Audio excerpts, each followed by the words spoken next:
இயேசு கிறிஸ்துவின் இனியற்ற நாமத்துக்கு மகிமை உண்டாவதாக. இந்த நாட்களில் கூட ஒரு வேத பகுதி வாசிப்போம். ரோமர்கள் நிறுவம் 4ஆம் அதிகாரம் 21வது வசனம். தேவன் வாக்குத்தத்தம் பண்ணினதை நிறைவேற்ற வல்லவராயிருக்கிறார் என்று முழு நிச்சயமாய் நம்பி தேவனை மகிமைப்படுத்தி விசுவாசத்தின் வல்லவனானான். இந்த இடத்திலே ஒரு மனிதனுக்கு வாக்கு தத்தங்களை தேவன் கொடுக்கிறதை குறித்து பார்க்க முடியும்.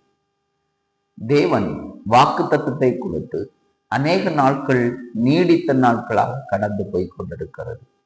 நம்முடைய வாழ்க்கையும் அதுபோல வாக்கு தத்தத்தை தேவன் நமக்கு கொடுத்தார். ஆனால் கடந்து போய் கொண்டே இருக்கிறது. நாட்கள் கடந்து போய் கொண்டே இருக்கிறது. அந்த வாக்கு தத்தங்கள் நிறைவேறவில்லை. ஏனென்றால் நிறைவேறாமல் இருந்தாலும் அவன் வாக்கு தத்தங்களை தேவன் நமக்கு கொடுத்திருக்கிறார் என்ற விசுவாசத்தோடு வாக்கு தத்தத்தை கொடுத்த தேவன் நம்மளை நிச்சயமாய் வாக்கு தத்தத்தை நிறைவேற்றுவார் என்ற நம்பிக்கையோடு அவன் தேவனையே மகிமைப்படுத்தி கொண்டிருந்தான். நம்ம வாழ்க்கையிலே ஒரு வாக்கு தத்தங்களை தேவன் கொடுத்தாரானால் நிச்சயமாய் அதை நிறைவேற்ற அவர் வல்லமை உள்ளவராயிருக்கிறார்.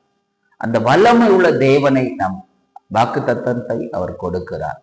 அவர் நிறைவேற்ற வல்லமை உள்ளவராயிருக்கிறார். அதை புரிந்து நம்ம செய்தோமானால், தேவனை நிச்சயமாய் மகிமைப்படுத்தி கொண்டோம் இருந்தோமானால், நிச்சயமாய் அந்த வாக்கு தத்தத்தை தேவன் உங்கள் வாழ்க்கையிலே நிறைவேற்றுவார். நீங்கள் விசுவாசியுங்கள். கர்த்தர் வாக்கு தத்தங்களை நிறைவேற்றி உங்களை கர்த்தர் ஆசீர்வதிப்பாராக. ஆமென்.